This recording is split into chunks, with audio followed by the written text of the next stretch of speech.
पंचदेव का मैंने कर लिया श्रृंगार, पूजन, अष्टगंध से श्रृंगार, फूल से श्रृंगार, फिर भोग लगाकर जल अर्पण किया। अब अपने कान्हा जी को भोग लगाने जा रही हूँ। श्रीमन नारायण नारायण हरिये, श्रीमन नारायण नारायण हरिये, श्रीमन नारायण नारायण हरिये, श्रीमन नारायण नारायण हरि हरि। श्री कृष्ण गोविंद हरे मुरारी, हे नाथ नारायण वासुदेव। श्री कृष्ण गोविंद हरे मुरारी, हे नाथ नारायण वासुदेव। श्री कृष्ण गोविंद हरे मुरारी, हे नाथ नारायण वासुदेव। श्री कृष्ण गोविंद हरे मुरारी, हे नाथ नारायण वासुदेव। श्री कृष्ण गोविंद हरे मुरारी, हे नाथ नारायण चरणामृत। श्री कृष्ण गोविंद हरे मुरारी, हे नाथ नारायण वासुदेव। श्री कृष्ण गोविंद हरे मुरारी। अपने कान्हा जी को जय। श्री कृष्ण गोविंद हरे मुरारी, हे नाथ नारायण वासुदेव। श्री कृष्ण गोविंद हरे मुरारी, हे नाथ नारायण वासुदेव। श्री कृष्ण गोविंद हरे मुरारी, हे नाथ नारायण वासुदेव। श्री कृष्ण गोविंद हरे मुरारी, हे नाथ नारायण वासुदेव। मैं अपने पंचदेव को श्रृंगार कर, भोग अर्पण कर, जल अर्पण कर चुकी हूँ। अब चल रही हूँ माधव महात्म्य मास का पाठ करने के लिए। श्रीमन नारायण नारायण हरिये, श्रीमन नारायण नारायण हरिये। श्री कृष्ण गोविंद हरे मुरारी, हे नाथ नारायण वासुदेवा। मैंने जो है 18वें दिन, चतुर्थी के दिन जो है हेमकांत नामक राजा, जिसका जो कि छत्रदान और जल पिलाता है ऋषि मुनि को, तो उसका उद्धार हो जाता है। अब जो है आगे की अगली कथा मेरी जो है, महर्षि वशिष्ठ के उपदेश से राजा कीर्तिमान का अपने राज्य में वैशाख मास के धर्म का पालन कराना और यमराज का ब्रह्मा जी से राजा के लिए शिकायत करना। श्रीमन नारायण नारायण हरि। आगे की मिथिलापति ने पूछा, ब्राह्मण, जब वैशाख मास के धर्म अतिशय सुलभ पुण्य राशि प्रदान करने वाले भगवान श्री हरि विष्णु के लिए प्रीतिकारक हैं, चारों पुरुषार्थों की तत्काल सिद्धि करने वाले सनातन और वेदोक्त हैं, तब संसार में उनकी प्रसिद्धि कैसे नहीं है। श्री श्रुतदेव जी ने कहा, राजन, इस पृथ्वी पर लौकिक कामना रखने वाले मनुष्य अधिक हैं। उनमें से कुछ राक्षस और कुछ तामस हैं। वे लोग इस संसार के भोगों तथा पुत्र पौत्रादि संपदाओं की अभिलाषा रखते हैं।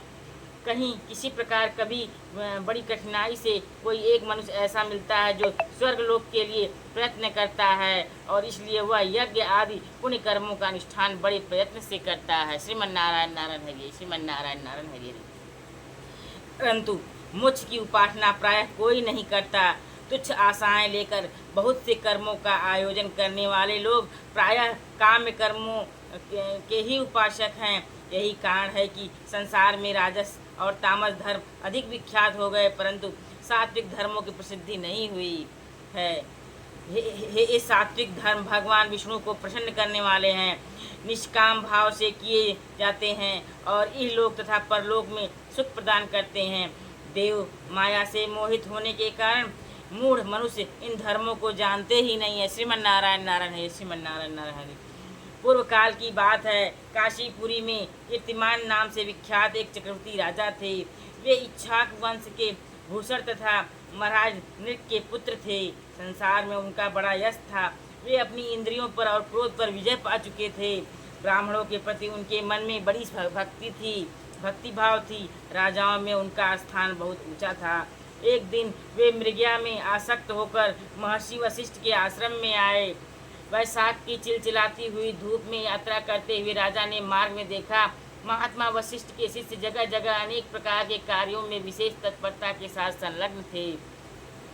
वे कहीं कौंसला बनाते थे और कहीं छाया मंडप किनारे पर झरनों के जल को रोककर स्वच्छ बावली बनाते थे। कहीं वृक्षों के नीचे बैठे हुए लोगों को वे पंखा डुलाकर हवा करते थे। कहीं उख देते थे, कहीं सुगंधित पदार्थ भेंट करते और कहीं फल देते थे। दोपहरी में लोगों को छाता देते और संध्या के समय शरबत। कोई शिष्य घनी छाया वाले वन में झाड़ फुहार कर साफ किए हुए आश्रम के प्रांगण में हितकारक बालुका बिछाते थे और कुछ लोग वृक्षों की शाखा में झूला लटकाते थे। श्रीमन नारायण नारायण। उन्हें देखकर राजा ने पूछा, आप लोग कौन हैं? उन्होंने उत्तर दिया, हम लोग महर्षि वशिष्ठ के शिष्य हैं। राजा ने पूछा, यह सब क्या हो रहा है? वे बोले, ये वैशाख मास में कर्तव्य रूप से बताए गए धर्म है, जो धर्म अर्थ काम मोक्ष चारों पुरुषार्थों के साधक हैं। हम लोग गुरुदेव वशिष्ठ की आज्ञा से इन धर्मों का पालन करते हैं। राजा ने पुनः पूछा, इनके अनुष्ठान से मनुष्यों में कौन सा फल मिलता है? श्रीमन नारायण नारायण हरि हरि।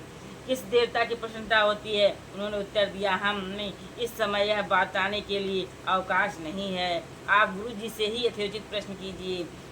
वे महा यशस्वी महर्षि इन धर्मों को यथार्थ रूप से जानते हैं। श्रीमन नारायण नारायण हरि हरि। शिष्यों से ऐसा उत्तर पाकर राजा शीघ्र ही महर्षि वशिष्ठ के पवित्र आश्रम में पर जो विद्या और योग शक्ति से संपन्न थे गए। राजा को आते देख महर्षि वशिष्ठ मन ही मन बड़े प्रसन्न हुए।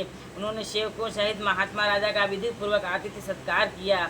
जब वे आराम से बैठ गए तब गुरु वशिष्ठ से प्रसन्नता पूर्वक बोले, भगवान, मैंने मार्ग में आपके शिष्यों द्वारा परम आश्चर्यमय शुभ कर्मों का अनुष्ठान होते हुए देखा है, किंतु उसके संबंध में जब प्रश्न किया तब उन्होंने दूसरी कोई बात न बताकर आपके पास जाने की आज्ञा दी।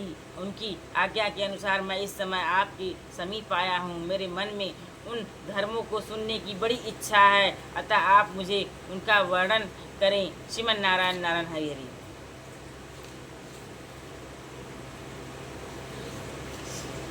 राजन, तुम्हारी बुद्धि को उत्तम शिक्षा मिली है, अतः उसने यह उत्तम निश्चय किया है, भगवान विष्णु की कथा के श्रवण और भगवत धर्मों के अनुष्ठान में जो तुम्हारी बुद्धि की अत्यंतिक प्रवृत्ति हुई है, यह तुम्हारे किसी पुण्य का ही फल है, जिसमें वैशाख मास में बताए हुए महाधर्मों के द्वारा भगवान श्री हरि की आराधना की है।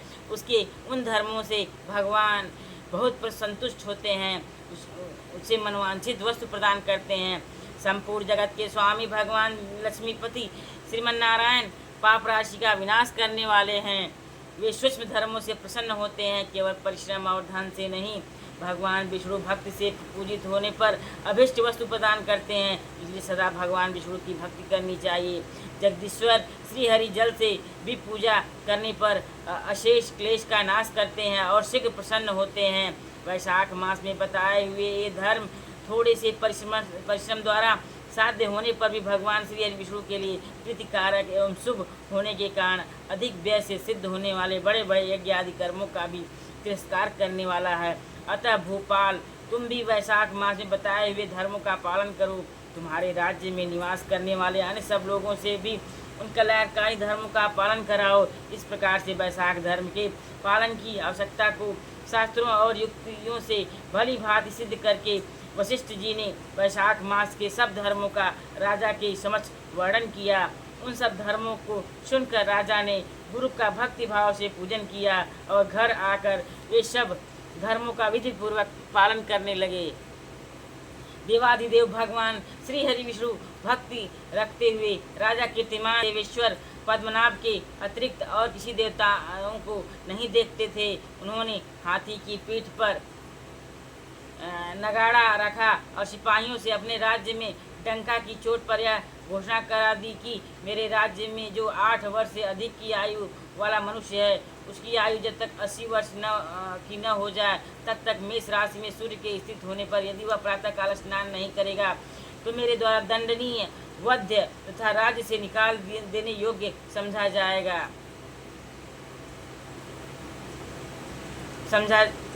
निकाल देने योग्य समझा जाएगा। यह मेरा निश्चय आदेश है, निश्चित आदेश है। पिता, पुत्र, पत्नी अथवा सुहृद जो कोई भी वैशाख धर्म का पालन नहीं करेगा वह चोर की भांति दंड का पात्र समझा जाएगा। प्रातःकाल शुभ जल में स्नान करके श्रेष्ठ ब्राह्मणों को दान करना चाहिए। तुम सब लोग अपनी शक्ति के अनुसार पौंसला और दान आदि धर्मों का आचरण करो। राजा कीर्तिमान ने प्रत्येक ग्राम में धर्म का उपदेश करने वाले एक ब्राह्मण को बसाया। 5-5 गांवों पर एक एक ऐसे अधिकारी की नियुक्ति की जो धर्म का त्याग करने वाले लोगों को दंड दे सके। उस अधिकारी की सेवा में 10-10 घुड़सवार रहते थे। इस प्रकार चक्रवर्ती नरेश के शासन से सर्वत्र और सब देशों में यह धर्म का पौधा प्रारंभ हुआ और आगे चलकर खूब बढ़े हुए वृक्ष के रूप में परिणत हो गया। उस राजा के राज्य में जो लोग मर जाते थे वे भगवान विष्णु के धाम जाते थे। वहाँ के मनुष्य को विष्णु लोक की प्राप्ति निश्चित थी। एक बार भी वैशाख स्नान कर लेने से मनुष्य यमराज के पास नहीं जाता था और अपने धर्मानुकूल कर्म में स्थित हुए सब लोगों के विष्णु लोक में चले जाने से यमपुरी के सब नरक खाली हो गए। वहाँ एक भी पापी प्राणी नहीं रह गया। वैशाख मास के प्रभाव से यमपुरी के मार्ग की यात्रा ही बंद हो गई। सब मनुष्य दिव्य आकृति धारण करके भगवान के धाम में जाने लगे। देवताओं के जो लोक हैं वे सब भी शून्य हो गए। स्वर्ग और नरक दोनों के शून्य हो गए। जानने पर एक दिन नारद जी ने धर्मराज के पास जाकर कहा, धर्मराज, आपके इस नरक में अब पहले जैसी कोलाहल नहीं सुनाई पड़ता है। पहले की भांति पाप कर्मों का लेखा भी नहीं लिखा जा रहा है।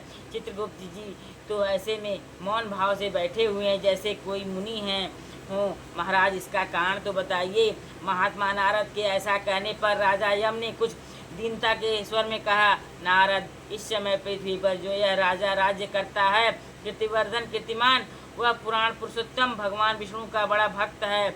उसके भय से कोई भी मनुष्य कभी वैशाख मास का उल्लंघन नहीं करता। उस पुण्य कर्म के प्रभाव से सभी भगवान विष्णु के परम धाम में चले जाते हैं। मुनि श्रेष्ठ, उस राजा ने इस समय मेरे लोक का मार्ग लुप्त सा कर रखा है। स्वर्ग और नरक दोनों को शून्य बना दिया है। अतः ब्रह्मा जी के समीप जाकर यह सब समाचार उनसे निवेदन करके तभी मैं स्वस्थ होऊंगा। ऐसा निश्चय करके यमराज ब्रह्मा जी के लोक में गए और वहाँ बैठे हुए उन ब्रह्मा जी का दर्शन किया जिनका आश्रय ध्रुव है, जो इस जगत के बीच तथा सब लोगों के पितामह हैं और समस्त लोकपाल दिक्पाल तथा देवता जिनकी उपासना करते हैं। श्रीमन नारायण नारायण है, श्रीमन नारायण नारायण। ब्रह्मा जी ने यमराज को देखा और यमराज जी ब्रह्मा जी के आगे पृथ्वी पर गिर पड़े। फिर यमराज ने कहा, कमलासन काम में लगाया हुआ जो पुरुष स्वामी की आज्ञा का ठीक ठीक पालन नहीं करता और उसका धन लेकर भोगता है, वह काठ का कीड़ा होता है। जो बुद्धिमान मनुष्य लोभवश स्वामी के धन का उपभोग करता है, वह 300 कल्पों तक तिर्यक योनि रूप में नरक में जाता है। जो कार्य में नियुक्त हुआ पुरुष कार्य करने में असमर्थ होकर भी अपने घर में ही बैठा रहता है, वह बिलाव होता है। देव, मैं आपकी आज्ञा से धर्म पूर्वक प्रजा का शासन करता आ रहा हूँ। मैं अब तक मुनियों और धर्मशास्त्रों के कथनानुसार पुण्य आत्मा को पुण्य के फल से और पाप आत्मा को पाप के फल से संयुक्त किया करता था, परंतु अब आपकी आज्ञा का पालन करने में असमर्थ हो गया हूँ। कीर्तिमान के राज्यों में सब लोग वैशाख मासोक्त पुण्य कर्मों का अनुष्ठान करके पितरों और पितामहों के साथ वैकुंठ धाम में चले जाते हैं। उनके मरे हुए पितर और माता माँ आदि भी वैष्णव लोक में चले जाते हैं। इतना ही नहीं, पत्नी के पिता ससुर आदि भी मेरे लेखकों मिटाकर विष्णु लोक में चले जाते हैं। देव, बड़े बड़े यज्ञों द्वारा भी मनुष्य वैसी गति नहीं पाता है जैसी वैशाख मास से मिल रही है। संपूर्ण तीर्थों से, दान आदि से, तपस्याओं से, व्रतों से अथवा संपूर्ण धर्मों से युक्त मनुष्य भी उस गति को नहीं पाता जो वैशाख धर्म में तत्पर हुए मनुष्य को प्राप्त हो रही है। वैशाख मास में प्रातः काल स्नान करके देव पूजन, मास महात्म की कथा का श्रवण तथा भगवान विष्णु को प्रिय लगने वाले तदनुकूल धर्मों का पालन करने वाले मनुष्य एकमात्र विष्णु लोक का स्वामी होता है। और जगतपति भगवान विष्णु के लोक की तो मेरी समझ में कोई सीमा ही नहीं है, क्योंकि सब ओर से कोटि कोटि प्राणियों का समुदाय वहाँ पहुँच रहा है, तो भी वह भाता नहीं है। इस संसार में पवित्र और अपवित्र सभी लोग राजा की आज्ञा से वैशाख मास के धर्म का पालन करके शिव लोक को जा रहे हैं। लोकनाथ उसकी प्रेरणा से संस्कारहीन मनुष्य भी वैशाख स्नान मात्र से वैकुंठ धाम में चले जाते हैं। वह केवल भगवान विष्णु के चरणों की शरण लेने वाला है, जान पड़ता है वह समस्त संसार को विष्णु लोक में पहुंचा देगा। जो पुत्र धर्म अर्थ काम मोक्ष और मोक्ष के प्रति प्रतिकूल चलता हो, वह पृथ्वी पर माता के पेट से पैदा हुआ रोग है। वह अधम पुरुष अपनी माता का घात करने वाला कहा जाता है, किंतु राजा कीर्तिमान की माता और उसकी पत्नी का पूरे संसार में विख्यात है। उसकी माता एकमात्र वीर जननी है और वह राजा निश्चय ही संसार में बहुत बड़ा वीर है। जिस प्रकार कीर्तिमान मेरी लिपि को मिटाने में उद्यत हुआ है, ऐसा उद्योग पुराणों में और किसी का नहीं सुना गया है। भगवान श्री हरि विष्णु की भक्ति में तत्पर हुए राजा कीर्तिमान के सिवा दूसरे ऐसे किसी को मैं नहीं जानता जो डंका बजाकर घोषणा करते हुए लोगों को ऐसी प्रेरणा देता हो और मेरे लोक के मार्ग को विलुप्त करने की चेष्टा करता हो। श्रीमन नारायण नारायण हरि, श्रीमन नारायण नारायण। यमराज जी जो है ब्रह्मा जी से सारी बातें बताते हैं कीर्तिमान राजा के बारे में, और ब्रह्मा जी का और यमराज को समझाना और भगवान विष्णु का उन्हें वैशाख मास में भाग दिलाना। ब्रह्मा जी और यमराज जी को अब समझा रहे हैं, वार्तालाप हो रही है। यमराज, तुमने क्या आश्चर्य देखा है? क्या तुम्हें खेद हो रहा है? भगवान गोविंद एक बार भी प्रणाम कर लिया जाए तो वह सब अश्वमेध यज्ञों के अवभृत स्नान के समान होता है। यज्ञ करने वाला तो पुनः इस संसार में जन्म लेता है, परंतु भगवान को किया हुआ प्रणाम पुनर्जन्म का हेतु नहीं बनता, मुक्ति की प्राप्ति करा देता है। जिसकी जिह्वा के अग्रभाग पर हरि ये 2 अक्षर विद्यमान है, उसको कुरुक्षेत्र तीर्थ के क्षेत्र अथवा सरस्वती नदी के जल में स्नान करने से क्या लेना है? जो मृत्यु काल में भगवान विष्णु का स्मरण करता है वह भक्षणा आदि से प्राप्त हुई पाप राशि का परित्याग करके भगवान विष्णु के सायुज्य को पाता है, क्योंकि भगवान विष्णु को अपना स्मरण बहुत ही प्रिय है। यमराज, इस प्रकार वैशाख नामक मास भी भगवान विष्णु को प्रिय है। जिसके धर्म को श्रवण करने मात्र से मनुष्य सब पापों से मुक्त हो जाता है, उसके अनुष्ठान में तत्पर रहने वाला मनुष्य यदि मुक्ति को प्राप्त हो तो उसके लिए क्या कहना। वैशाख मास में भगवान पुरुषोत्तम के नाम और यश का गान किया जाता है, जिससे भगवान बहुत प्रसन्न होते हैं। पुरुषोत्तम श्री हरि संपूर्ण जगत के स्वामी और हमारे जनक हैं। यह राजा कीर्तिमान वैशाख मास में उन्हीं भगवान के प्रिय धर्मों का अनुष्ठान करता है, जिससे प्रसन्नचित होकर भगवान विष्णु सदा उसकी सहायता में स्थित रहते हैं। भगवान वासुदेव के भक्तों का कभी अमंगल नहीं होता, उन्हें जन्म मृत्यु जरा और व्याधि का भय भी नहीं प्राप्त होता है। कार्य में नियुक्त किया हुआ पुरुष आदि अपनी पूरी शक्ति लगाकर स्वामी के कार्य साधन की चेष्टा करता है तो उतने से ही वह कृतार्थ हो जाता है। यदि शक्ति के बाहर का कार्य उपस्थित हो जाए तो स्वामी को उसकी सूचना दे दें, उतना ही कर देने से वह ऋण हो जाता है, सुख का भागी होता है। जिसने उस प्रयोजन को स्वामी से भी निवेदित कर दिया है उसके ऊपर न तो कोई ऋण है न पातक लगता है। अपने कर्तव्य पालन के लिए पूरा यत्न करने लेने पर प्राणी का कोई अपराध नहीं रह जाता है। यह कार्य तुम्हारे लिए असंभव है, अतः इसके लिए विषय में तुम्हें शोक नहीं करना चाहिए। ब्रह्मा जी के ऐसा कहने पर यमराज दीन वाणी में कहा, तात मैंने आपके चरणों की सेवा से सब कुछ पा लिया। तब ब्रह्मा जी ने पुनः समझाते हुए कहा, धर्मराज, राजा कीर्तिमान विष्णु धर्म के पालन में तत्पर है, चलो हम लोग भगवान विष्णु के समीप चलें और उन्हें सब बात बताकर पीछे उनके कथनानुसार कार्य किया जाएगा। वे ही इस जगत के कर्ता, धर्म के रक्षक और नियामक हैं। श्रीमन नारायण नारायण हरि, श्रीमन नारायण नारायण हरि। इस प्रकार यमराज को आश्वासन देकर ब्रह्मा जी उनके साथ क्षीर सागर के तट पर गए। वहाँ उन्होंने सच्चिदानंद स्वरूप गुणातीत परमेश्वर विष्णु का स्तवन किया। ब्रह्मा जी की स्तुति से संतुष्ट होकर भगवान विष्णु वहाँ प्रकट हुए। श्रीमन नारायण नारायण हरि। यमराज और ब्रह्मा जी ने तुरंत ही उनके चरणों में मस्तक झुकाया। तब भगवान महाविष्णु ने मेघ के समान गंभीर वाणी में उन दोनों से कहा, तुम लोग यहाँ क्यों आए हो? ब्रह्मा जी ने कहा, प्रभु, आपके श्रेष्ठ भक्त राजा कीर्तिमान के शासन काल में सब मनुष्य वैशाख धर्म के पालन में संलग्न हो आपके अविनाशी पद को प्राप्त हो रहे हैं, इसे यमपुरी सुनी हो गई है। उनके ऐसा कहने पर भगवान विष्णु हंसते हुए बोले, मैं लक्ष्मी को त्याग दूंगा। आप अपने प्राण शरीर श्रीवत्स, कौस्तुभमणि, वैजयंती माला, श्वेतद्वीप, वैकुंठ धाम, क्षीर सागर, शेषनाग तथा गरुड़ जी को भी छोड़ दूंगा, परंतु अपने भक्त का त्याग नहीं कर सकूंगा, जिन्होंने मेरे लिए सब भोगों का त्याग करके अपने जीवन तक मुझे सौंप दिया, जो मुझमें मन लगाकर मेरे स्वरूप हो गए हैं। उन महाभाग भक्तों को मैं कैसे त्याग सकता हूँ? राजा कीर्तिमान को इस पृथ्वी पर मैंने 10,000 वर्षों की आयु दी है, उसमें से 8,000 वर्ष तो बीत गए हैं। शेष आयु और बीत जाने पर उसे मेरा सायुज्य प्राप्त होगा। उसके बाद पृथ्वी पर बेन नामक दुष्टात्मा राजा होगा, जो संपूर्ण वेदोक्त महाधर्मों का लोप कर देगा। उस समय वैशाख मास के धर्म भी छिन्न भिन्न हो जाएंगे। बेन अपनी ही पाप से भस्म हो जाएगा। तत्पश्चात मैं पृथु होकर पुनः सब धर्मों का प्रचार करूंगा। श्रीमन नारायण नारायण हरि हरि। उस समय लोगों में वैशाख मास के धर्म को प्रसिद्ध करूंगा। सहस्त्रों मनुष्यों को कोई एक ऐसा होता है जो मुझ में अपने मन प्राण अर्पित करके अपनी सर्वस्व मुझे समर्पित कर देगा और मेरा भक्त हो जाए। जो ऐसा होता है वही मेरे धर्मों का प्रचार करता है। इस वैशाख मास में भी मैं वैशाख धर्म में तत्पर रहने वाले महात्मा पुरुषों तथा राजा के द्वारा समय अनुसार तुम्हारे लिए भाग दिलाऊंगा। लोक में जो कोई वैशाख मास का व्रत करेंगे वे तुम्हें भाग देने वाले होंगे। वैशाख मास में बताए हुए धर्म महाधर्म के पालन में तुम कभी विघ्न न उपस्थित करना। यमराज को इस प्रकार आश्वासन देकर भगवान विष्णु वहीं अंतर्ध्यान हो गए। श्रीमन नारायण नारायण हरि। ब्रह्मा जी भी अपनी सेवकों के साथ सत्यलोक को चले गए।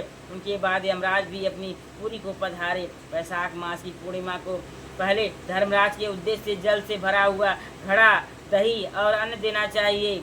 उसके बाद पितरों, गुरुओं और भगवान विष्णु के उद्देश्य से शीतल जल, दही, अन्न, पान और दक्षिणा फल के साथ कांसी के पात्र में रखकर ब्राह्मण को देना चाहिए। भगवान विष्णु की दिव्य प्रतिमा वैशाख मास की महात्म कथा सुनाने वाले दीन ब्राह्मण को देनी चाहिए। उस धर्म वक्ता ब्राह्मण को अपने धर्म से भी पूजित करना चाहिए। राजा कीर्तिमान ने सब कुछ उसी प्रकार किया। उन्होंने पृथ्वी पर मनोवांछित भोग कर शेष आयु पूर्ण होने के पश्चात पुत्र पौत्र आदि के साथ श्री हरि विष्णु धाम को प्रस्थान किया। श्रीमन नारायण नारायण हरि हरि। श्रीमन नारायण नारायण हरि हरि। मिथिलापति ने कहा, महामते दुरात्मा राजा बेन प्रथम मनवंतर में हुआ था और ये राजा इक्ष्वाकु कुलभूषण कीर्तिमान वैवश्य मनवंतर के व्यक्ति हैं। यह बात पहले मैंने आपके मुख से सुनी है, परंतु इस समय आपने और ही बात कही है कि यह राजा जब वैकुंठ वासी हो जाएंगे उसके बाद राजा बेन उत्पन्न होगा। मेरे इस संशय को आप निवृत्त कीजिए। श्रुतदेव ने कहा, राजा पुराणों में जो विषमता प्रतीत होती है वह युग भेद और कल्प भेद की व्यवस्था के अनुसार है। किसी कल्प में ऐसा हुआ होगा कि राजा कीर्तिमान और पीछे बेन हुआ होगा, इसीलिए कहीं कथा में समय की विपरीतता है। देखिए, उसके अप्रमाणिक होने की आशंका नहीं करनी चाहिए। श्रीमन नारायण नारायण हरि हरि। मैंने जो है राजा कीर्तिमान को ऋषि वशिष्ठ ने वैशाख मास की महिमा का वर्णन करके राजा कीर्तिमान को बताया। राजा कीर्तिमान ने वैशाख मास की महिमा को जानकर अपने पूरे राज्य में वैशाख मास की महिमा और वैशाख मास का गुण गाते हुए पालन करवाने लगे और कीर्तिमान राजा की महिमा चारों तरफ फैलने लगे। श्रीमन नारायण नारायण हरि। श्रीमन नारायण नारायण हरि। आज की पाठ यहीं तक। हरे रामा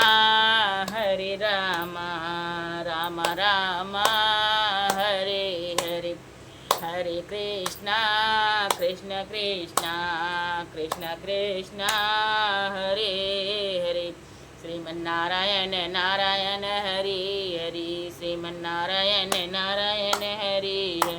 तेरी लीला अद्भुत न्यारी न्यारी, हरि हरि ओम हरि। श्रीमन्नारायण नारायण हरि हरि।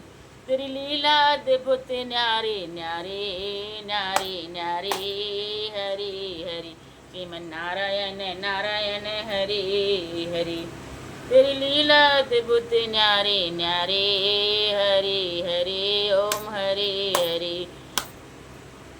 पकड़ लो हाथ बनवारी, नहीं तो डूब जाएंगे।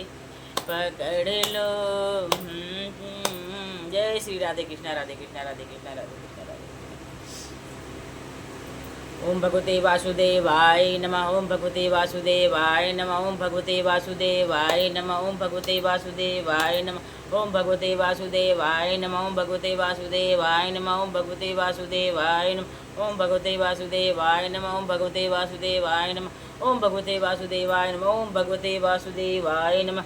श्री कृष्ण गोविंद हरे मुरारी, हे नाथ नारायण वासुदेव।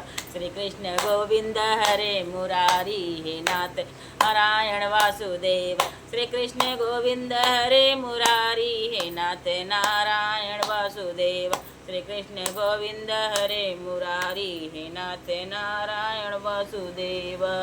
ओम कृष्णाय वासुदेवाय हरे परमात्मने प्रणत क्लेशनाशाय गोविंदाय नमो नमः। ओम कृष्णाय वासुदेवाय हरे परमात्मने प्रणत क्लेशनाशाय गोविंदाय नमो नमः। ओम कृष्णाय वासुदेवाय हरे परमात्मने प्रणत क्लेशनाशाय गोविंदाय नमो नमः। ओम कृष्णाय वासुदेवाय हरे परमात्मने प्रणत क्लेशनाशाय गोविंदाय नमो नमः। श्रीमन्नारायण नारायण। चलो आरती कर। श्रीमन्नारायण नारायण। चलो मैं गणेश जी की आरती। जय श्री जय गणेश जय गणेश जय गणेश देवा। माता जाकी पार्वती पिता महादेवा। एक दंत दयावंत चार भुजाधारी। मस्तक सिंदूर सोवै मूस की सवारी। पान चढ़ फूल चढ़ और चढ़ लडुअन का भोग लग संत कर सेवा। अंधन को आंख देते घोड़िन काया।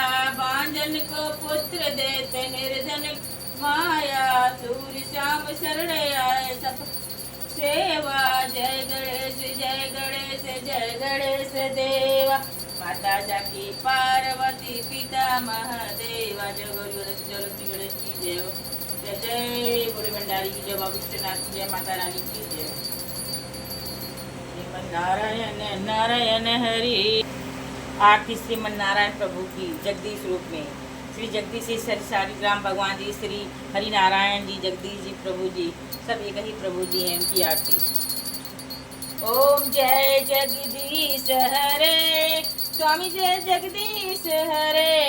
भक्त जनों के संकट क्षण में दूर करें। स्वामी जय जगदीश हरे।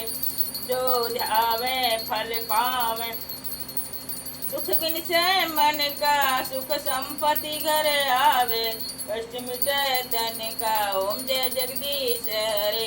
मात पिता तुम मेरे सड़क हूँ किसकी। तुम बिन और न दूजा आस करूँ किसकी। ओम जय जगदीश हरे। तुम हो पूर्ण परमात्मा तुम अंतर्यामी। पार ब्रह्म परमेश्वर तुम सबके स्वामी। ओम जय जगदीश हरे। तुम करुणा के सागर तुम पालन करता। मैं मूर्ख खलगामी कृपा करो भरता। ओम जय जगदीश हरे। तुम हो एक गोचर सबके प्राणपति। किस विधि मिलूं दया मैं तुमको मैं कुमति। ओम जय जगदीश हरे। देन बंधु दुख हरता तुम ठाकुर मेरे। अपने हाथ उठाओ द्वार पड़ा तेरे। ओम जय जगदीश हरे। विषय विकार मिटाओ पाप हरो देवा। श्रद्धा भक्ति बढ़ाओ संतन की सेवा। ओम जय जगदीश हरे। स्वामी जय जगदीश हरे। श्रीमन नारायण नारायण हरे हरे।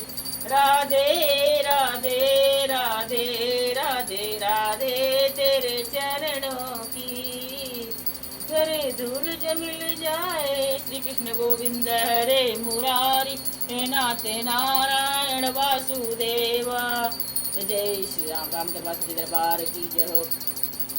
रामायण जी की जय, गीता जी की जय, तुलसीदास जी और रामचंद्र मानस की जय, राम जन्मभूमि अयोध्या की जय। श्रीमन नारायण नारायण हरि हरि। श्रीमन नारायण नारायण हरि हरि। श्रीमन नारायण नारायण हरि हरि। श्रीमन नारायण नारायण हरि हरि। श्रीमन नारायण नारायण हरि हरि। जय जय।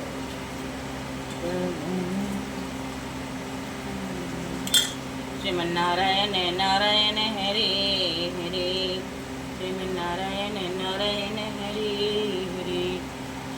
पूजा प्रारंभ से हुई तो श्रीमन्नारायण ओम शुक्राय शुक्राय ओम शुक्राय। जय भूल चूक क्षमा करना प्रभु, भूल चूक क्षमा करना प्रभु, भूल चूक क्षमा करना प्रभु, भूल चूक क्षमा करना प्रभु। श्रीमन्नारायण नारायण हरि हरि हरि हरि ओम हरि हरि हरि हरि ओम हरि हरि हरि हरि ओम हरि हरि हरि हरि ओम हरि हरि। चरण के धूल ले लूँ मैं, मेरे भगवान आए हैं। चरण के धूल ले लूँ मैं, मेरे भगवान आए हैं। चरण के धूल ले लूँ मैं, मेरे भगवान आए हैं। चरण के धूल ले लूँ मैं, मेरे भगवान आए हैं। चरण के धूल ले लूँ मैं, मेरे भगवान आए हैं। चरण के धूल ले लूँ मैं, मेरे भगवान